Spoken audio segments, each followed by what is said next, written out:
$12 billion is pouring into Columbus over the next 5 years, and by 2030, this city is not going to look anything like it looks today. Intel is building one of the most important semiconductor campuses in America just outside the city. Entire districts are being rebuilt from scratch, and corridors that have been ignored for decades are quietly being positioned to become some of Columbus's most valuable assets. So today, I'm breaking this down year by year. You're going to see what finishes when, which neighborhoods move first, where the actual demand pressure is going to land, and why 2026 might be the last window where you can actually buy before the new Columbus gets priced in. By 2028, parts of the east side won't feel familiar. By 2029, downtown won't just be a place that you visit, it'll be a place that people actually live. And in 2030, one final shift ties all of this together and changes how Columbus competes nationally.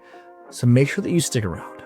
Look, my name is Gagan, and I built my business and media around understanding Columbus at a hyper-local level. I also run a page called The Columbus Report. I'll put it right here. If you're interested or thinking about making that move here, investing here, buying or selling, or you're just trying to figure out where Columbus is headed, this is the most important timeline that you can watch. But before we jump into what's coming, we need a baseline. We need the before picture. Here's Columbus in 2025 and 2026. Columbus has always been underestimated because it doesn't scream for attention. It just grows. It's a city that's weirdly, powerfully economically mixed, from governmental, education, healthcare, insurance, logistics, and now advanced manufacturing. Companies that are building big things here, all of which we will get to. That balance matters because it creates stability through cycles. And here's the part that most people just absolutely miss. Columbus isn't just one housing market, it's dozens of micro markets behaving completely differently. One is already a mature suburb where the ceiling is already priced in. Another that's 5 minutes away from the corridor that's about to get infrastructure and job gravity at the same time. That's the entire game. Look, downtown in 2025 has recognizable landmarks, but it still feels like a city that turned off at night in certain pockets. You can feel where the energy is. We're talking Short North, Ruinen District, parts of Franklinton, German Village, but you can also feel where the gaps still exist. The biggest issue holding Columbus back right now, it's not demand, it's friction. Friction looks like commute stress, choke points on major highways, limited transfer usefulness, and pockets of the city that feels disconnected from opportunities even though they're physically close. And when a city removes friction, property values don't rise evenly. They reprice fast and in specific patterns. Columbus in 2026 is a strong economic anchor, steady in migration, and a housing market that's more normal than the chaos that we've seen the past few years. Now the transformation begins. Especially going into the year of 2026, the Intel effect starts to kick in. And if you remember nothing else from this video, just remember this. Intel doesn't just bring jobs. Intel creates a gravity field. Because semiconductors aren't just a single company story, you're creating an economic powerhouse and an entire ecosystem. We've got direct jobs, supplier jobs, construction, logistics, research partnerships, and training pipelines. And then you get the things that matter more than the headlines. We're talking about high-income households deciding where to actually live. These same people going and grabbing a cup of coffee or to a restaurant. The same places that demand have already hit. We're talking about New Albany. New Albany is already priced like a premium product. The demand wave hit the next ring. The place is close enough to New Albany and to Intel feels convenient, but not so expensive that you're paying for the same story before it fully arrives. In 2026, the east side starts to reprice in slow motion. Albeit even if Intel comes or doesn't come, the sequence of events have already happened. And now there's chatter of Intel being bought out and some other company building here. I feel like something is going to happen. Now just humor me and let's say things are coming to fruition. Where does this actually begin? Well, it begins with the land, then apartments, then starter homes, then renovations, then retail, then suddenly it becomes obvious. Here's the simple model that exists and what happens next. Jobs create demand. Demand stresses infrastructure. Infrastructure creates convenience, and convenience creates lifestyle. Lifestyle attracts more demand. The loop is what moves Columbus from a decent, good value city to a premium but still sane city. In 2026, infrastructure urgencies rise because the region has to supply that ecosystem. Utilities, roads, intersections, training facilities, supplier locations. All of it starts to accelerate, and the smart money doesn't just focus on the big announcements. They watch in preparation. Because a city will always tell you where it's going by where it spends its money, even before you feel it. And that's why I get excited and honestly a little nervous when I hear about companies like New Albany buying 1,200 acres of land in Marysville. Why? So in 2026 and 2027, it's the year where the East Side may not look different yet, but it's starting to behave differently.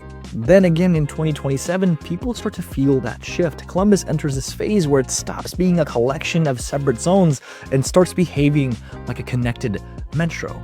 Two transformations happening at the same time. The East Side becomes a job gravity corridor, and the near West Side becomes a lifestyle gravity corridor. This matters because Columbus has historically been a city where people lived in one place, either downtown or north of 270. They worked in another place, downtown, and then they went home to 270. And only certain pockets had real lifestyle density. In 2027, I believe that's going to start to change. Franklinton and the riverfront story are the easiest of examples. Franklinton is one of the clearest patterns of city transformation. It starts undervalued, early adopters move in, amenities appear, mixed-use developments arrives, and then the neighborhood becomes a brand. But what makes Columbus unique is the river. The river is a multiplier because of trails, parks, and walkability and views, all of which are permanent. You cannot replace it later, and you can't build replicas for it. You either buy near it before it becomes obvious, or you pay the premium afterwards.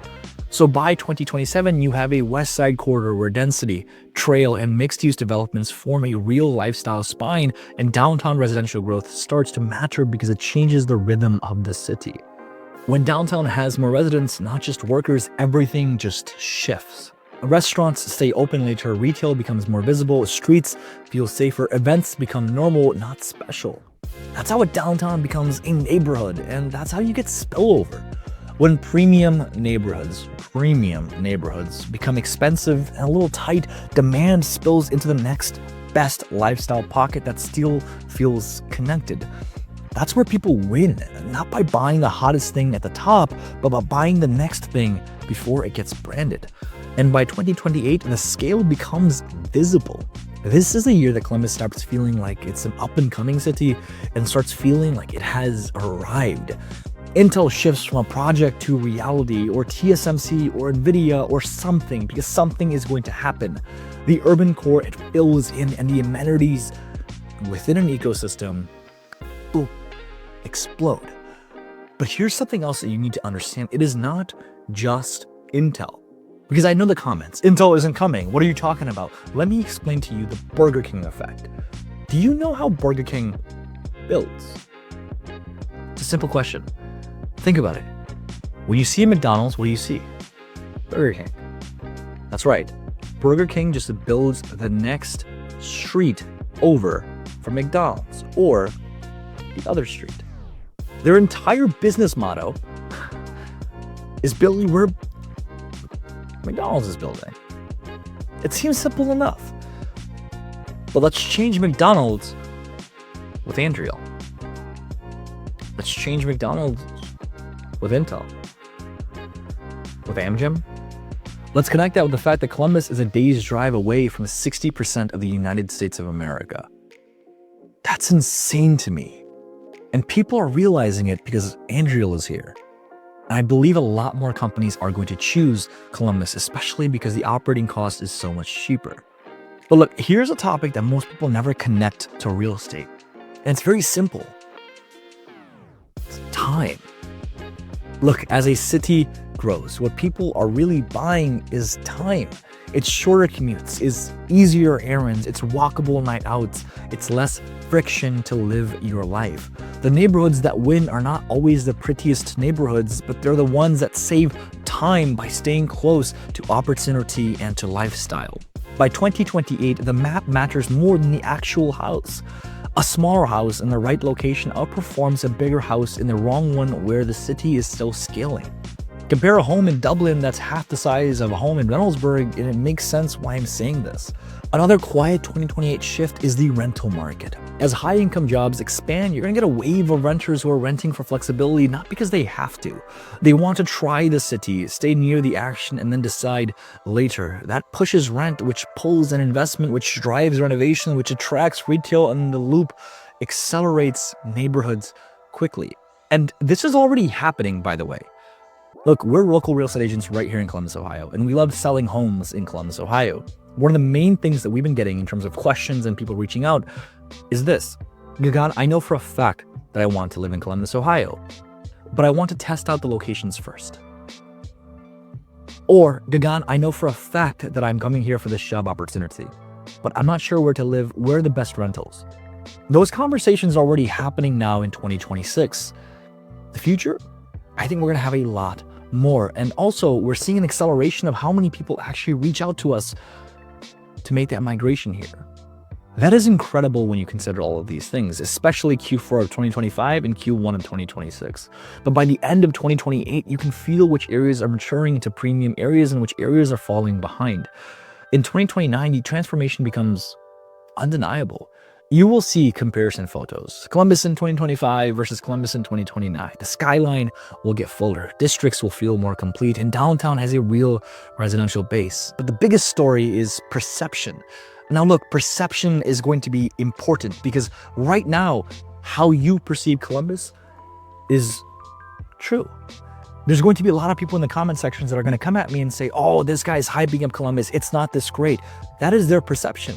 Me loving Columbus is my perception, but let me tell you something. Columbus will shift perceptions. Columbus will stop being described as this affordable area and start being described as smart.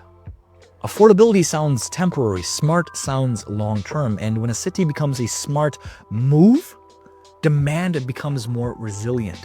People move for stability, for school, and for lifestyle, and career runway.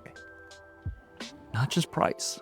And property values don't just rise evenly in this phase, they rise hardest in neighborhoods that sit between job gravity, lifestyle gravity, and reduced friction. We're going to come back to this word friction a lot. I believe that I have a unique perspective on this because, again, I'm a local real estate agent right here, but I also run the Columbus Report, one of the fastest growing media outlets in the entire city. I get access to stories and things that are happening here that most people don't because, well, these companies want us to cover them. And everything that's happening here from an institutionalized perspective is absolutely incredible. Money is being poured in here, and people are finally starting to notice. But let me tell you something that's really underappreciated. And honestly, here's an underappreciated force that shows up around this time.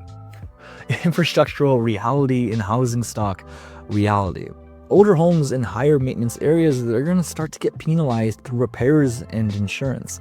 Meanwhile, new builds and well-positioned districts become more attractive. So in 2029, some areas are going to quietly lose competitiveness while others become premium. I'm talking about the growth cities of the world. I'm talking about the areas with a ton of real estate developments. And again, that east side that I keep mentioning, places like Pataskala and Pickerton, in my opinion, are going to grow. Canal Winchester is just this hidden gem in Columbus that's a beautiful, quaint little city within a city that everyone just wants to keep to themselves. This is why some people will say the market is fine and others will say it's unaffordable. They're living in complete different micro markets. One is Dublin and New Albany, one is Grove City and Plain City. Albeit they're very, very similar in location, it's not the same market. So let's talk about what's happening in 2030. But even before we get to that, look, all of this is a lot. And understanding which market is actually going to be influential, understanding which market is going to matter, well, that's not something that you need to think about alone. As much as we love making these videos, guys, we're local real estate agents right here in Columbus, Ohio. If you have any questions about buying, selling, or investing right here, whether you live here or you're moving here, give us a call, shoot us a text. Because as much as we love making these videos, we love the opportunity to find you the home that you want, at the price that you want, at the terms that you want. And we're pretty good at our jobs. And if you want some more information about Columbus like this that we're reporting on, check us out on the Columbus Report as well.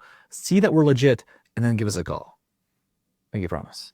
All right, so in 2030, everything gets tied together. Columbus isn't just large, it's actually positioned, and it's not because of one project. It's the combination of four forces: the semiconductor ecosystem that puts Columbus on the map nationally and globally, as well as the military defense companies that are all going to be coming here. The urban core becoming livable, not just visitable, with projects like the Merchants Building, with projects like the Gravity projects, all of which are coming in locations in proximity to downtown. Transportation improvements like the BRT lines, which reduce enough friction that certain neighborhoods become dramatically more valuable, and the ecosystem and the entire economy being diversified through companies that aren't just one specific industry, which keeps cities stable through cycles. We're talking manufacturing, infrastructure, tech, banking, and governmental jobs, as well as education.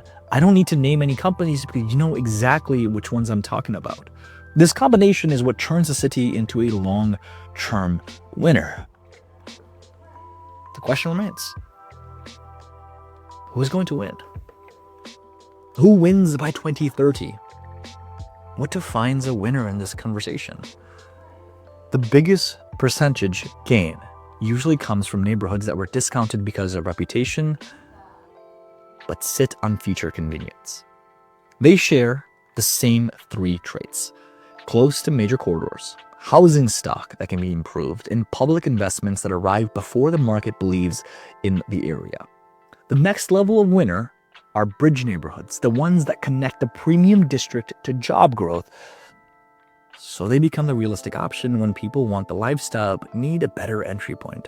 And then you have the premium neighborhoods that remain premium. How you define premium, completely up to you. They keep appreciating, but they don't explode.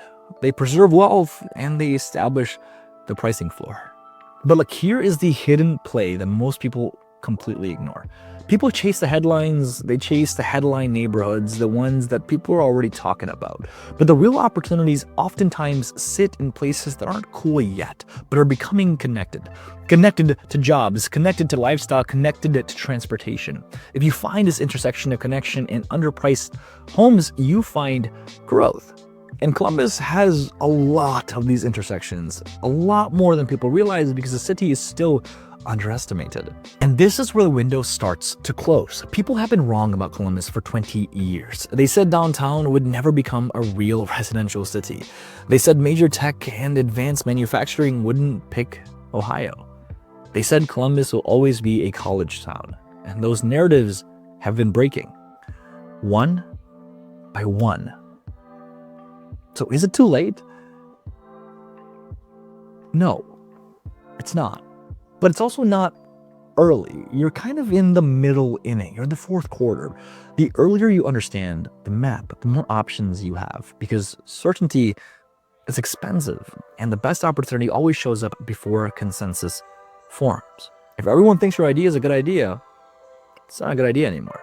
Look, if you found this valuable and you want me to do the next video, I'll break down the 3 Columbus neighborhoods repricing the fastest right now, and the 3 that I think are quietly next. And if you're thinking about making that move to Columbus as well, reach out. Please put it in the comments if you want me to make these videos. Let us know if you are making a migration here. I'll help you map out the city and not just shop listings, because the Columbus that you'll see in 2030 is being built right now. And the decision that you're going to make in 2026 will decide whether you benefit from the transformation or you will watch it happen. Look, we actually made an entire A to Z masterclass video on making the migration here. It's almost 6 hours long. I'm going to put that video right here. Watch it, and I'll see you soon. Peace.